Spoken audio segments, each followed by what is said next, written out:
Bogsy, tanghali na yung rasyon mo. Pasensya na ho, Mang Pondo. Pasensya na pasensya. Hindi ba sinabi ko sa'yo, ako una rarasyonan mo? Binabayaran naman kita eh. Pasensya na ho, Mang Pondo. Pero kailangan talaga ho unahin si Mang Brando. Bakit? Inunong pa sa akin yung matandang yun? Kasi ho, mas malaki magbayad si Mang Brando. Sabi niya, kuripot daw kayo.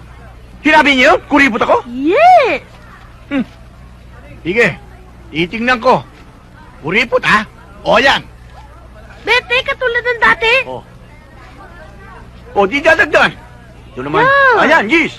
Mga kosa, get Mercedes and let's go. Ano?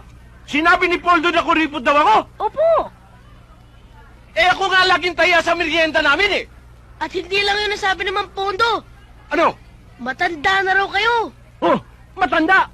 Oo. Siya nga itong maraming uban eh. Oh, tingnan mo buko, walang puti. Tingnan mo. Mang Brando, Oh, hindi ba ho kayo nagtitinta?